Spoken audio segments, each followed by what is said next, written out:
is that they've accepted an apology from Azar Ali over his comments about Israel. Yet this guy who just spreads like unhinged conspiracy nonsense about Netanyahu just allowing October the 7th to happen for lulsies. Is there a discordancy between what happens in terms of the internal factional process in the Labour Party, whether you're on the right or the left? What a surprising revelation. I had no idea about it until now. James Heal from The Spectator, Robert Shrimsley from the Financial Times. Weird how it's taken you this long to notice. Weird how it's taken you this long to even understand that, as Andrew Fisher points out in his quote tweet of this, that the factional double standards are laughably corrupt. That the Labour right specifically are just fundamentally morally reprehensible, and they cannot be bargained with, they cannot be reasoned with, and they're some of the worst people in politics. But of course, the Stalinist purge was only going to happen under Corbyn, chat.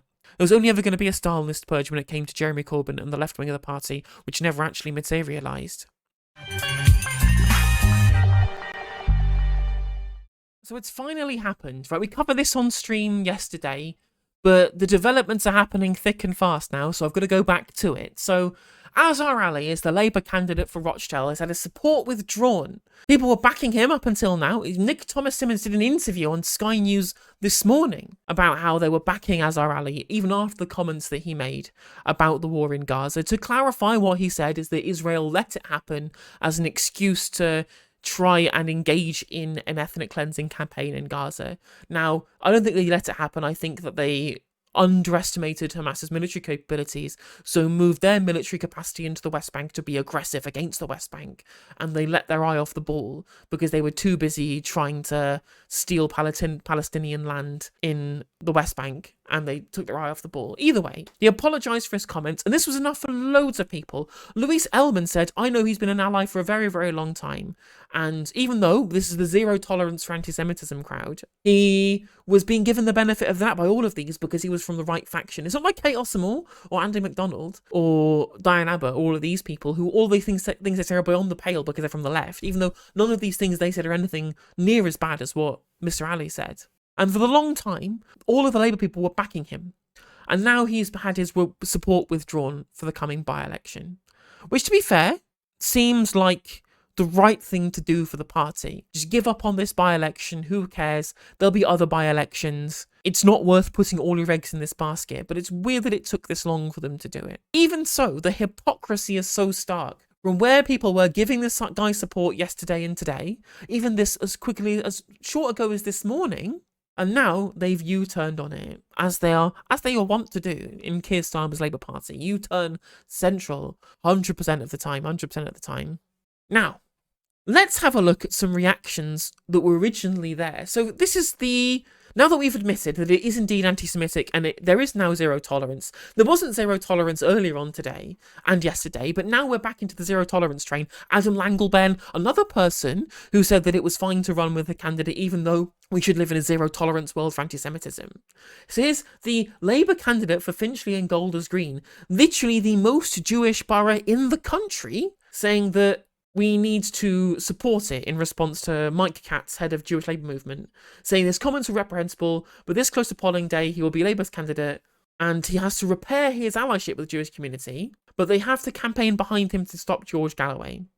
Now, Jewish Labour Movement today have put out a statement saying that Azar Ali's comments about October the 7th are reprehensible, have no place in the Labour Party. When we first heard of his comments, we immediately withdrew our support, cancelling our campaign days and resources. In light of new information and further comments from him, Labour is right to cease all campaigning for him, as he cannot be removed from the ballot. We believe it is correct that he will not sit as a Labour MP if elected. So have a look at some of their retweets.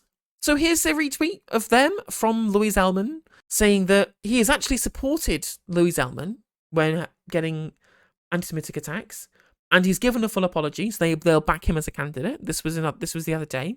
This was yesterday. Adam Langleben said he shouldn't be in the candidate, but he can't legally be removed. In any other by-election, he would have normally advocated Labour laying down tools out of principle, but they have to back him because of George Galloway.